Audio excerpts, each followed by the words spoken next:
Hello guys, कैसे हो आप सब। तो गाइस, इस वीडियो के अंदर मैं आपको 20 अप्रैल शिफ्ट 1 के सॉल्यूशंस कराने वाला हूँ। एसएससी सीजीएल 2021 टीयर 1 के सारे 25 क्वेश्चंस आपके पास यहाँ पर आपको मिलने वाले हैं। तो पहला क्वेश्चन हम लोग स्टार्ट करते हैं बिना टाइम वेस्ट किए हुए। ये आपका पहला क्वेश्चन है और देखते हैं इस क्वेश्चन में हमको क्या गिवन है। The tops of two poles of heights 18 meter and 35 meter connected by wire makes an angle 30 degree with the horizontal. What is the length of the wire. तो देखिए गाइस, पहले हम लोग क्वेश्चन को अच्छे से समझते हैं। यहाँ पर हमारे पास दो पोल है। तो एक पोल आपका ये वाला है और एक पोल है ये। ठीक है, अब इनकी हाइट्स डिफरेंट है, लेकिन जो इनके टॉप है उसको हमने कनेक्ट कर दिया वायर की मदद से। तो ऐसे हमने कनेक्ट करा है। ठीक है, ये है आपका वायर और ये एंगल आपको गिवन है कि 30 डिग्री का है। तो क्वेश्चन अब आपको समझ में आ रहा है कि क्वेश्चन आपसे क्या कहना चाह रहा है।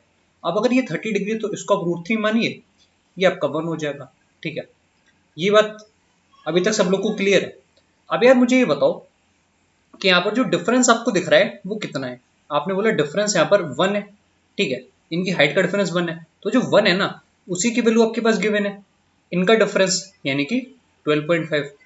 अब निकालना क्या है कि लेंथ ऑफ वायर यानी कि 2 की वैल्यू आपको निकालनी है।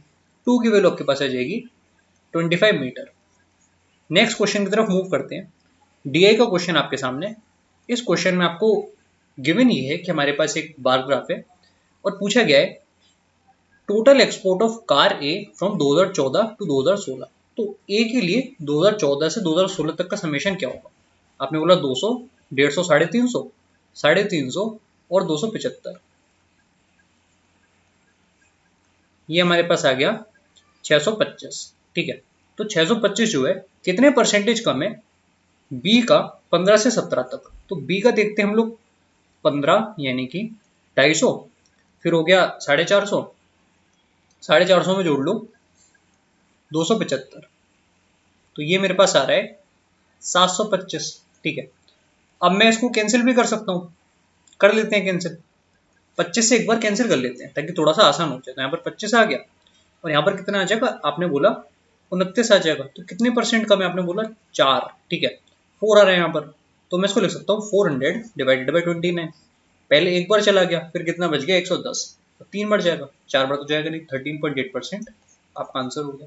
अगला क्वेश्चन ये रहा आपके सामने और देखो गाइस, बहुत ही प्यारा क्वेश्चन है। ठीक है, इसमें आप लोग एक काम करिए, आपने ऑप्शन में देखा कि वेरिएबल्स भी है, साइन स्क्वायर है, कोसेक स्क्वायर है और कांस्टेंट 1 और 0 भी आंसर में है।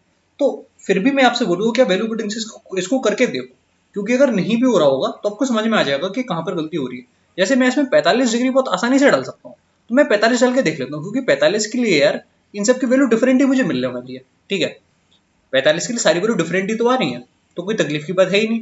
तो 45 के लिए आप लोग चेक कर लो। अब आप मुझे बताओ यहाँ पर क्या आएगा। आपने बोला 2 का स्क्वायर यानी कि 4 आ गया। ठीक है, क्योंकि कोसेक स्क्वायर 45 कितना होता, आपने बोला 2 होता। ठीक, यहाँ पर 4 आ गया। 1 माइनस, अब यहाँ पर क्या आएगा, सिंपल सी बात है 1/4 आएगा। -2 -1, देख लो कि वैल्यू कितनी आ रही है। तो आपने बोला 4 इंटू -3/4, -3/4 नहीं +3/4 है और यहाँ पर है -3। तो 3 - 3 आंसर आ गया 0। इसको आपने टिक मार दिया। ठीक है, तो यार घबराना नहीं है इन दोनों ऑप्शन को देखकर, आप अभी भी वैल्यू पुटिंग से कर सकते हो। ठीक है, अगला क्वेश्चन ये रहा आपके सामने। इस क्वेश्चन में आपको गिवन है average of 11 consecutive positive integer is D. तो 11 इंटीजर का एवरेज आपका डी है।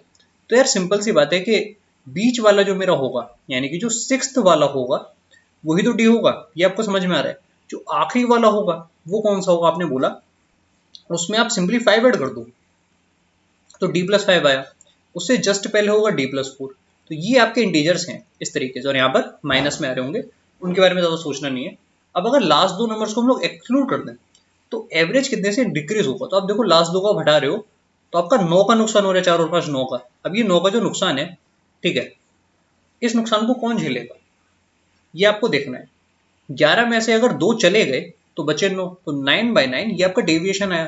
तो टोटल में 1 में एवरेज में डिक्रीज हो रहा है। ठीक है, डिक्रीज बाय 1, ये आपका करेक्ट आंसर हो गया। अगला क्वेश्चन ये रहा आपके सामने। इस क्वेश्चन में आपको गिवन है कि number of corporate office employees of age group 38+ years. तो 38+ ईयर्स के कहां पर हैं, 38+ ईयर्स के यहां पर आपके पास है 38 to 48 ईयर्स। ठीक है, फिर भी हमको क्या देखना है, अच्छा 38 से प्लस ईयर, यानी कि मतलब सी सारे देखने हमको 30%, 15% और 10%, यानी कि हमारे पास आ गया 55%। तो जो 55% है ये कितने परसेंट ज्यादा है 28 से 30 के कंपैरिजन में? 28 से 30 का मतलब हुआ 25। तो सिंपल सी बात है यार, वो आपसे पूछ रहा है कि जो 11 है वो 5 से कितना परसेंट ज्यादा है, तो 6 इंटू 5, सॉरी 6 इंटू 20, 120%, ये करेक्ट आंसर। अगला क्वेश्चन ये रहा आपके सामने, करो इस क्वेश्चन को। देखो इस क्वेश्चन में आपके पास 6 10 ए इंटू 10a+1 गिवन है कि 5 माइनस 10a के बराबर है। तो यार सिंपल सी क्वाड्रेटिक इक्वेशन बनने वाली है। अगर आप वैल्यू नहीं सोच सकते कि कौन सी वैल्यू डालनी पड़ेगी, क्या करना है, तो जल्दी से आप क्वाड्रेटिक बना लो, ठीक है। देखते हैं उससे क्या होता है। देखो क्वाड्रेटिक बनाने से एक तरफ तो है 6 10 स्क्वायर ए, और फिर यहाँ पर आपके पास आता +6 10a, और यहाँ पर भी एक प्लस माइनस 10 है तो उधर आगे प्लस हो जाएगा, तो आया +7 10a, और यहाँ से आया -5 बराबर 0। अब यहाँ से आप देखो कौन कौन सी वैल्यू आनी चाहिए ताकि यहाँ पर -30 बन जाए, ठीक है। -30 बनाने के क्या क्या तरीके हैं? देखो -30 के लिए 6 और 5 से बन सकता था, क्या और कोई तरीका है? -30 बनाने के लिए 15 और 8, सॉरी 15 8 तो ज्यादा हो गया, 30 तक बनाना है ना, तो आप 10 और 3 ले सकते हो, ठीक है। 10 और 3 को ले लेते हैं, तो यहाँ पर आएगा 6 10 स्क्वायर है +10 10 -3 10 है -5 बराबर 0। तो दो फैक्टर यहाँ पर बनने हैं, वो आपको समझ में आ चुका है पहले से। अब यहाँ पर क्या कॉमन लेना पड़ेगा आपको? आप यहाँ से क्या कॉमन ले सकते थे? आपने बोला 2 10 हम कॉमन ले सकते थे, और यहाँ पर तो माइनस आता, तो जो 2 10 है वो आपका 1 के बराबर आता, और 10 की एक वैल्यू आपके पास आ जाती 1/2, और मुझे लग रहा है किसी वैल्यू से आपका आंसर आ जाएगा, इसी से निकाल लो। साइन ए का मतलब क्या होगा 1/√5, और कॉस ए का मतलब हो जाएगा 2/√5, ऐड करने पर आया 3/√5, ठीक है। अगला क्वेश्चन आपके सामने ये रहा, what is the minimum change percentage in the number of cars comparison to the previous hour. अब देखो मिनिमम परसेंटेज चेंज आपको बताना है पिछले घंटे के कंपैरिजन में। तो देखो कहाँ पर मिनिमम चेंज आपको दिख रहा है, यहाँ तो काफी बड़ा चेंज है 70 से 105 में, यहाँ पर भी थोड़ा सा ज्यादा ही चेंज हो रहा है। मिनिमम चेंज यार मुझे यहाँ पर कहीं दिख रहा है, जब मैं 105 से 130, या तो यहाँ पर हो सकता है, यहाँ पर भी ज्यादा है, पर यहाँ पर मिनिमम है, ठीक है। 130 से अगर आपका 115 हो रहा है तो ये मुझे मिनिमम लग रहा है। देख लेते हैं, 15/130 इंटू 100, ये आपको चेक करना पड़ेगा। तो 150 को 13 से डिवाइड कर लो, पहले तो गया एक बार, फिर एक बार चला जाएगा, तो यही आपका मिनिमम आ रहा है, ठीक है। अगला क्वेश्चन ये रहा आपके सामने, point A and B are on circle with centre O. तो एक सर्किल है सेंटर ओ का जिसपे और भी दो पॉइंट है, पी ए और पी बी टेंजेंट है, तो मतलब ऐसे में बना सकता हूँ फिगर को, ठीक है। ये आपके ए और बी पॉइंट, ये आपका पी पॉइंट,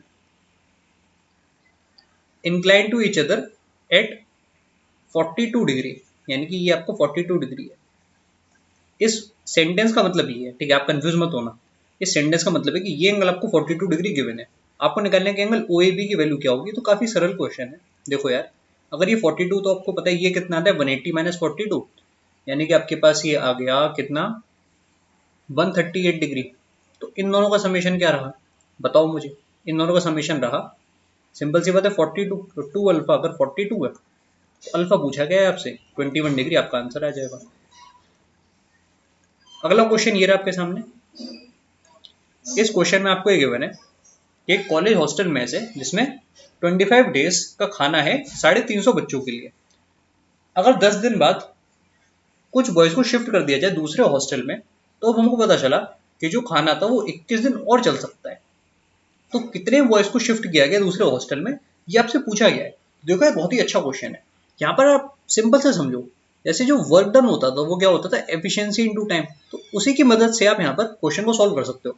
आप देखो कि 25 दिन तक खाना चलता 350 का, तो मैं कह सकता हूँ टोटल खाना मेरे पास 350 इंटू 25 है, यूनिट कुछ भी हो, क्या मतलब।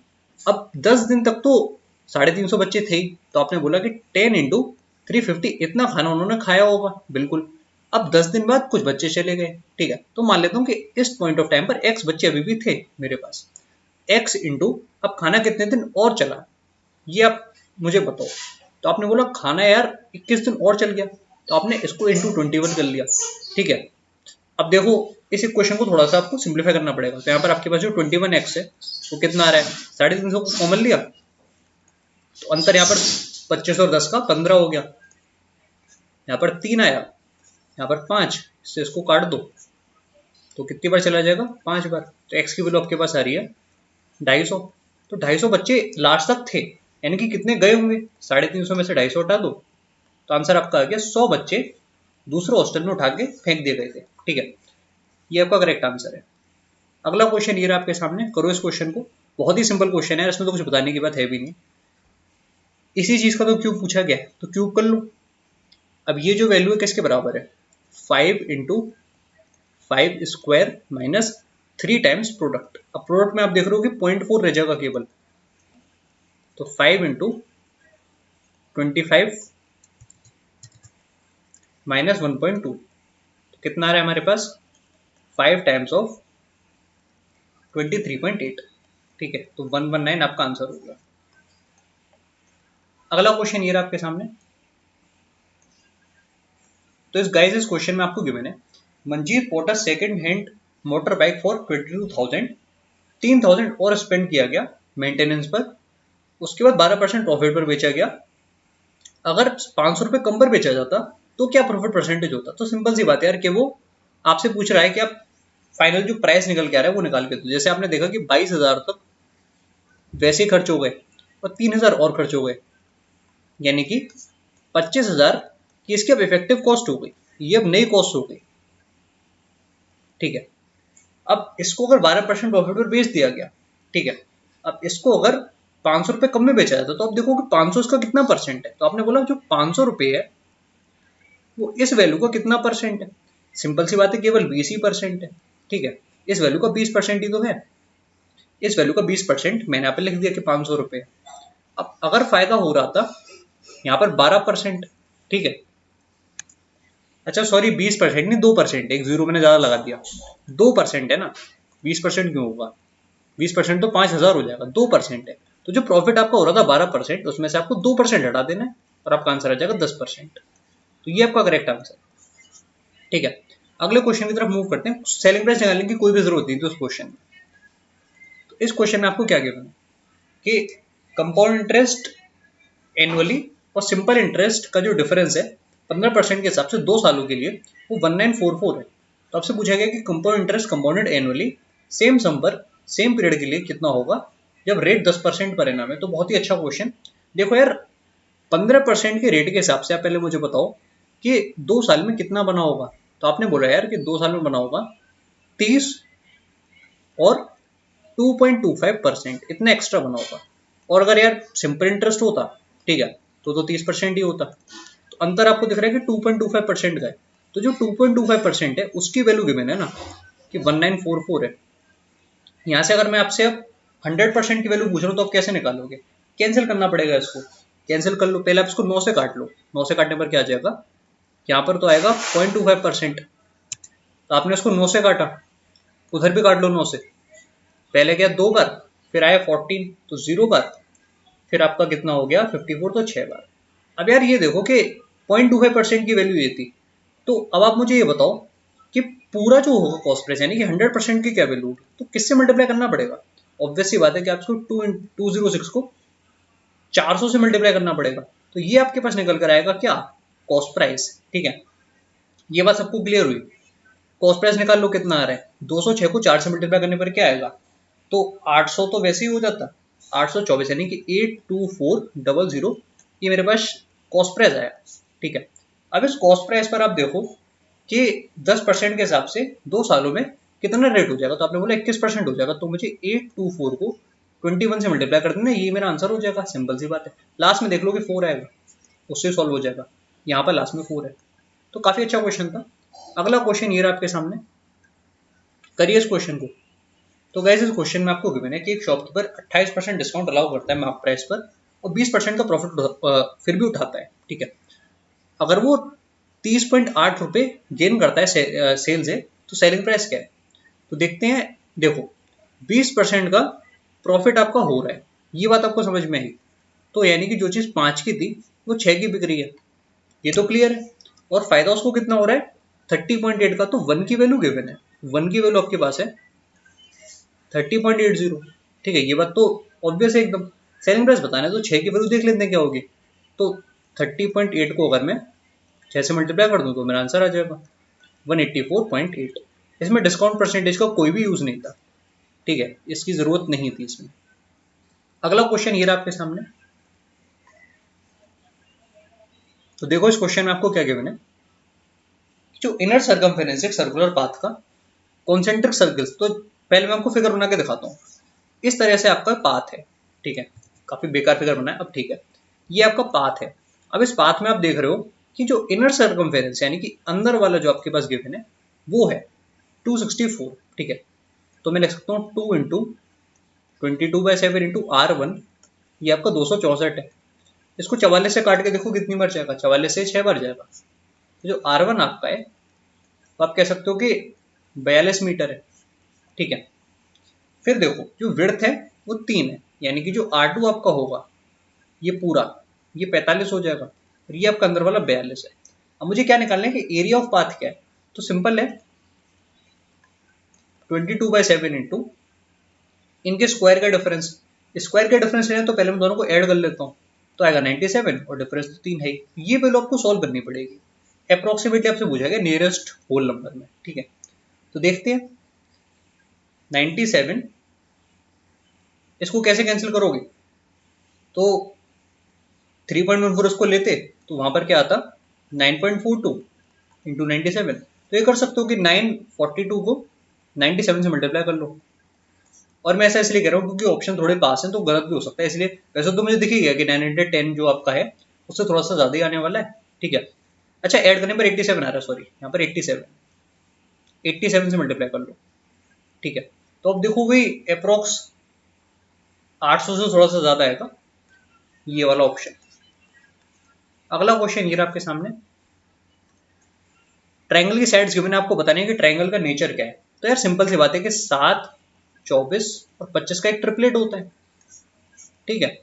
अब 7, 24, 25 का ट्रिपलेट होता है ना, हाइपोटेनस को अगर मैं बढ़ा दूं थोड़ा सा भी, अगर ये 25 से 26 भी होता तो भी आपका ऑप्टूस एंगल हो जाता। होता क्या है ना कि अगर ये आपका 90 डिग्री बनना है और अगर इस एंगल को आप थोड़ा सा बढ़ा दो 90 डिग्री वाले को, तो आपका ऑप्टूस एंगल ट्रायंगल बन जाएगा, ठीक है। तो वही बात है, आपने इसको बढ़ा के 30 कर दिया, बाकी दोनों सेम है, आपका ऑप्टूस एंगल बन गया। और चेक करने की जरूरत ही नहीं है, वरना आप स्क्वायर को चेक कर सकते हो कि 30 का स्क्वायर जो है वो बड़ा है 7 के स्क्वायर और 24 के स्क्वायर से, ऐसे भी कर सकते हो, ठीक है। अब देखिएगा इस क्वेश्चन में आपको क्या गिवन है कि 80% और 90% प्योर एसिड सॉल्यूशन को मिक्स किया गया ताकि 20 लीटर हमको मिले 87% एसिड सॉल्यूशन। तो सिंपल है 80, 90, 87 एलिगेशन, यहाँ पर 7, यहाँ पर 3, तो 3:7 में मिलाया होगा, टोटल 10 मिलाया है, 10 की वैल्यू 20 लीटर, एक की वैल्यू 2 लीटर, तो यहाँ पर आया 6 लीटर, यहाँ पर आया 14 लीटर, ठीक है। क्वांटिटी आपको बतानी है 80% की जो ली गई थी, तो ये आपका आंसर। नेक्स्ट क्वेश्चन आपके सामने ये रहा। देखो फिर से आपके पास सर्कल का एक क्वेश्चन है और ऐसा ही क्वेश्चन और आ चुका है शिफ्ट में, तो अच्छी बात है, आपका फायदा हुआ हुआ अगर आप इस पेपर में होंगे तो। ये ओ है आपका पॉइंट और 2 पॉइंट से फिर से ऐसे हमने टेंजेंट बनाया, ये आपका पी पॉइंट है, ये ए बी। अब सी कहां पर पॉइंट है, मेजर आर्क ए बी पर, तो सी को मैं यहां ले सकता हूँ, मेजर आर्क पर है ना, माइनर आर्क पर होता तो मैं यहां पर लेता छोटे वाले हिस्से पर। अब देखते हैं कि क्या गिवन है हमको कि एंगल ए सी भी आपके पास 50 डिग्री है, तो ए भी आपको निकालना है। तो यार इससे सरल क्या ही पूछा जाएगा। देखो ये एंगल आपका 50 है, तो सेंटर पर मुझे बताओ कि कितना आएगा, यानी कि एंगल ए बी कितना होगा, सिंपल बात है 100 हो जाएगा। अगर ये 100 है तो ये 80 आ गया। अगला क्वेश्चन ये रहा आपके सामने, करो इस क्वेश्चन को। एक राइट एंगल ट्राइंगल है ए बी सी, इस तरीके से एंगल बी 90 डिग्री है, बी डी आपका क्या है, ऑल्टीट्यूड है, अच्छा ठीक है, बी डी आपका ऑल्टीट्यूड है। ए डी आपको गिवन है कि 6, सी डी गिवन है कि 5 है। आपको निकालना है कि A B square plus B D square क्या होगा। तो बढ़िया है, अच्छा क्वेश्चन है काफी। पहले आप मुझे बताओ कि AB की क्या वैल्यू होगी। आपने बोला जो AB स्क्वायर है वो बराबर होगा AD इंटू कंप्लीट AC के, यानी कि 6 इंटू 11। ठीक है। और आप मुझे बताओ कि BD स्क्वायर क्या होगा। ये फॉर्मूला आपको पूरी अच्छे तरीके से याद होनी चाहिए। मैंने वीडियो आपको कराई ज्योमेट्री की, उसको आप देख लेना, सारे फॉर्मूलाज उसमें हैं। ये आपको होगा 6 इंटू 5, दोनों को जोड़ दूं 66 और 30, ये बराबर आ गया 96 के। अगर आपको ये फॉर्मूला याद होगा तो मुश्किल से आपको 20-25 सेकंड लगेंगे इस क्वेश्चन को करने में। और ये शायद गलत क्वेश्चन था जो एसएससी ने पूछ लिया था। देखो, नंबर ए और बी जो है वो एक थर्ड नंबर सी के कंपैरिजन में, उसको मैं 100 मान लेता हूँ, 0% और 50% ज्यादा है, तो ये तो 150 हुआ, और ये आपका हुआ 100 ही हुआ। ठीक है, ए और बी का रेशियो पूछा गया है। अब पेपर के अंदर कितना भी दिमाग लगा लो, आंसर तो 2:3 आ रहा है। ठीक है, पेपर के अंदर जो चाहो वो दिमाग लगा लो, कभी सॉल्व ही नहीं होगा ये क्वेश्चन। ठीक है, वैल्यू और कुछ और लेके देख लो, कुछ और आंसर आ जाएगा, 100 की जगह 50 ले लो, गड़बड़ हो जाएगा मामला। फिर हो सकता है 2:3 है। और बात तो ये है ना यार, ये तो ऑप्शन में है ही नहीं, कहीं नहीं है ऑप्शन में। और ये दुख की बात है यार कि अगर आप इस शिफ्ट के अंदर पेपर दे रहे हो, और अगर लेट सपोज ये आपका पहले क्वेश्चन आ जाए, अगर लेट सपोज ये आपका पहले क्वेश्चन आ गया, तो यार आप तो फंस गए ना। आप सोचोगे इसमें कहाँ गलती हो रही है, तो पूरे शिफ्ट में आप यही सोचते रहोगे, जब तक आप आखिरी तक पेपर कर रहे हो आप यही सोचते रहोगे कि इसमें हमने कहाँ गलती कर दी। जबकि गलती किसकी है, जिसने क्वेश्चन बनाया। क्वेश्चन क्रिएट करने वाले का फॉल्ट है, बहुत बड़ा फॉल्ट है यार। अगर आप किसी का करियर खराब कर दो तो क्या मतलब है इसका। ठीक है, और हिम्मत भी तो देखो, आंसर की निकालते टाइम बिना किसी एकदम डर के इसको सही आंसर भी दे दिया 13:15 को। क्या सोच के, मतलब क्या सोच के 13:15 को करेक्ट आंसर दिया होगा, मैं ये जानना चाहता हूँ। अगर कोई भी इस वीडियो को देख रहा है जो कि थोड़े कंट्रोल में है कि आप इसमें कुछ सुधार ला सकते हो, या फिर अगर आप एग्जाम सेट करते हो, तो मैं आपसे पूछना चाह रहा हूँ कि आपने ये आंसर क्यों दिया, वाई। क्या आप नहीं लिख सकते थे कि ये गलत सवाल हमसे बन गया। ठीक है, क्या आप वहां पर नहीं लिख सकते थे ये बात। तो गलत है ना यार ये ऐसा करना। किसी के 5 मिनट अगर यहाँ खराब हो जाए, जैसे मेरे इस वीडियो के खराब हो रहे हैं, मैं आपको समझा रहा हूँ बार बार कि गलत सवाल भी आ सकता है, तो कितनी दुख की बात है। अगर किसी बच्चे के पास 60 मिनट है पेपर करने में, और 5 मिनट आप उसके इसी सवाल में खराब करवा दो, उस पर 55 मिनट ही बचे, तो क्या उसके दिमाग पे प्रेशर होगा आप सोच सकते हो। ठीक है, तो गलत है यार, ऐसा मत क्या करो जो भी सवाल बनाता है भाई। अगला क्वेश्चन ये रहा आपके सामने,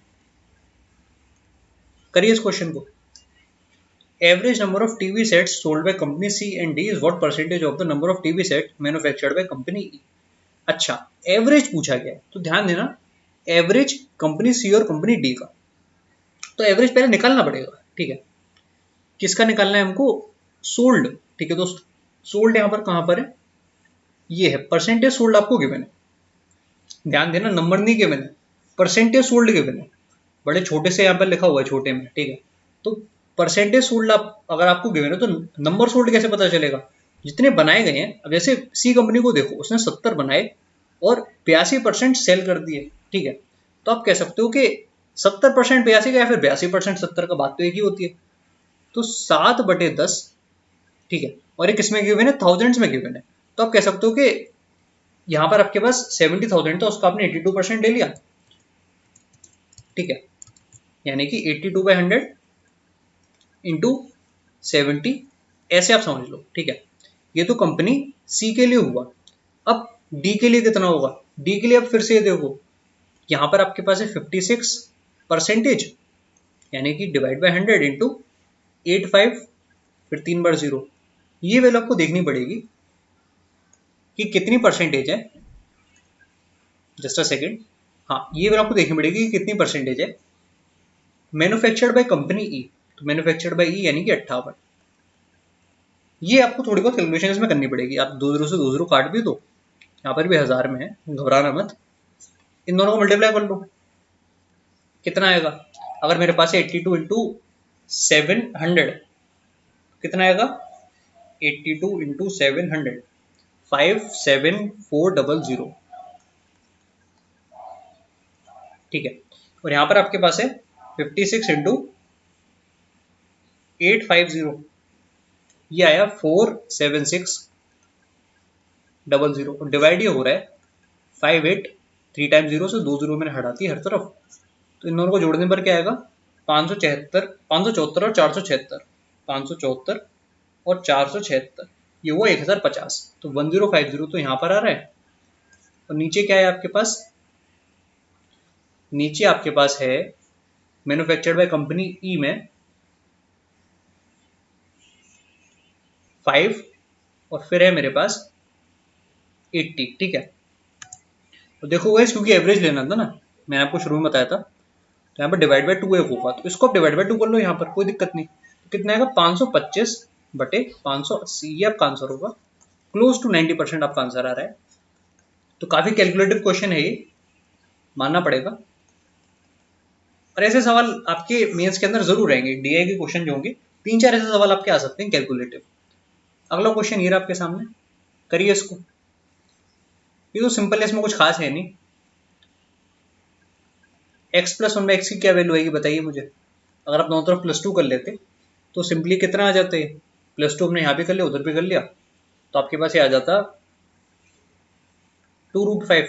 अब इसका क्यूब निकालना है तो उसका क्यूब कर लो, तो 5 × 8 कितना हो जाएगा, 40। तो 40√5 माइनस 3k यानी कि 6√5, 34√5 आपका आंसर।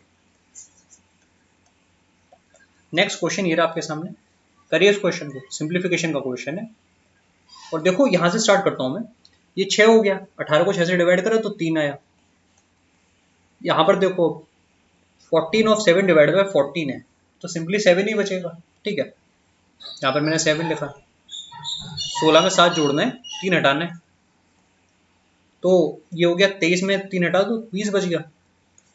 ठीक है, अब इधर देखते हैं, 4 29 और 4 कितना, 25 और 4 कितना हो जाएगा, 29, इसमें से हटा दो 20, आंसर आ गया 9।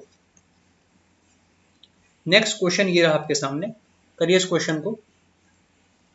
के की वैल्यू बतानी है सच दैट ये नंबर आपका 6 से डिविजिबल तो हो जाए बट 5 से ना हो। तो देखो यार, 6 का मतलब पहले तो आपको 3 से डिवाइड करना पड़ेगा, इसको 3 से करके देखो, ये पूरा हटा दिया मैंने, ये भी पूरी तरह कट जाएगा, बहुत अच्छी बात है। तो के की यार आपको ऐसी वैल्यू लेनी है जो कि 3 का मल्टीपल हो। ठीक है, और कंडीशन एक ये भी है यार कि आप इसमें 0 नहीं ले सकते और 5 भी नहीं ले सकते, और उसकी जरूरत है भी नहीं। ठीक है, वो लोगे तो 6 से कटेगा ही नहीं फिर वो। तो सिंपल सी बात है कि आपको ऐसी वैल्यू लेनी है यहाँ पर कि जो 2 से भी कट जाए, 3 से भी, तो 6 आप ले सकते हो, 6 आपका आंसर हो जाएगा, तभी तो नंबर 6 से कटेगा। ठीक है, और तो कुछ है भी नहीं, तो इसकी जरूरत भी नहीं थी। अगर आप नॉट डिविजिबल बाय 5 भी यहाँ पर देते तो भी कोई जरूरत नहीं थी, ये आपका आंसर आ जाता। एक और बढ़िया क्वेश्चन है आपके सामने, इसको आप खुद से ट्राई करना, सॉल्यूशन मैं आपको इसका बताने वाला हूँ। देखो यहाँ पर हमारे पास क्या गिवन है कि राम ने ट्रेवल करा एक प्लेस Z से एक प्लेस P तक। ठीक है, एवरेज स्पीड आपको गिवन है, उसने पहला 75% डिस्टेंस, तो मैं कह सकता हूँ पहला जो 3 डिस्टेंस था वो उसने कवर करा 2/3 ऑफ द टाइम में, और जो बाकी का डिस्टेंस था वो उसने कवर कितने में करा, x की स्पीड से। तो यार अच्छे से समझना है इस क्वेश्चन को। बाकी का डिस्टेंस हुआ 1, यहाँ पर जो उसको टाइम लग रहा है 3 वाले डिस्टेंस में वो कितना है, 2/3 ऑफ द टाइम, 2/3t। यहाँ पर जो टाइम लग रहा है वो कितना होगा, 1/3 होगा टाइम का। अब आप मुझे बताओ कि स्पीड का क्या रेशियो है दोनों का। तो स्पीड क्या होता है, डिस्टेंस अपॉन टाइम। तो यहाँ पर रेशियो लेके देखो क्या आ रहा है, स्पीड का रेशियो ऊपर तो आपके पास आया 3:3 हो गया, 9:2 रेशियो, यहाँ पर 3 हो गया, तो ये आपका स्पीड का रेशियो है। इसको 3 से काट के देख लो, तो 3:2 आपका स्पीड का रेशियो आ गया। यानी कि जो x है ना आपका, ये तो यहाँ की स्पीड थी, तो यहाँ की क्या स्पीड होगी, आपने बोला 3x/2 होगी। अब आप एक बेसिक इक्वेशन लिखो कि टोटल डिस्टेंस 4 बटे टोटल स्पीड, जो कि एवरेज स्पीड जो कि 130 है, ये आपका क्या आएगा, ये आपको टोटल टाइम आएगा। अब ये किसके बराबर होना चाहिए, ध्यान से देखना, ये बराबर होगा यार, पहले में आप देख रहे हो कि डिस्टेंस है 3 का और स्पीड कितनी की है, स्पीड मैंने निकालनी है यहाँ पर 3x/2 है, तो मैंने लिखा 3x/2। दूसरे पार्ट में डिस्टेंस 1 और स्पीड है x। ठीक है, आपको x/2 के लिए सॉल्व करना है इस इक्वेशन को। 3 से मैंने 3 को काट दिया, तो जो 4/130 है वो किसके बराबर है, 2/x प्लस 1/x यानी कि 3/x। तो x की क्या वैल्यू आ रही है देख लेते हैं। x की वैल्यू आपके पास आ रही है 3 × 130 डिवाइडेड बाय 4। अब मुझे क्या निकालना है, x/2, तो मैं इसको डिवाइड बाय 2 कर लेता हूँ, यहाँ पर इंटू 2 हो जाएगा। ठीक है, तो आपके पास आ रहा है 390/8, इसको आपको सॉल्व करना पड़ेगा। तो ध्यान से देखो, अगर मेरे पास यहाँ पर 50 होता तो 400 हो जाता, तो 50 से जस्ट कम, यानी कि 48.75 ये आपका आंसर हो जाएगा। तो देख रहे हो कितना अच्छा मेथड है इस क्वेश्चन को करने का, और ये क्वेश्चन मेंस में भी जरूर रहेगा, ये मैं लिख के दे रहा हूँ, ठीक है। और ये आज का आखिरी क्वेश्चन आपके सामने, कुछ खास है नहीं इस क्वेश्चन में। Least square number which is divisible by 2, 3, 10 and 20। तो स्क्वायर नंबर कौन कौन से हैं इसमें? एक तो ये दिख रहा है मुझे, एक ये भी दिख रहा है, बाकी दोनों तो स्क्वायर है नहीं, ठीक है। और वो उनसे ज्यादा कटेगी भी नहीं, तो कोई दिक्कत की बात नहीं है। ये स्क्वायर नहीं है इसलिए मैं इसको हटा देता हूँ, ठीक है। अब देखो 196 में दिक्कत ये है कि 196 में 20 नहीं कट पाएगा ना, इसीलिए 196 को हटा दो, तो बच गया ये आपका आंसर। तो गाइस ये आपकी शिफ्ट कंप्लीट हो चुकी है। मुझे उम्मीद है कि आपको सॉल्यूशंस अच्छे लगे होंगे। आप लोग प्लीज वीडियो को लाइक कर देना एंड चैनल को सब्सक्राइब कर देना। Bye bye and take care.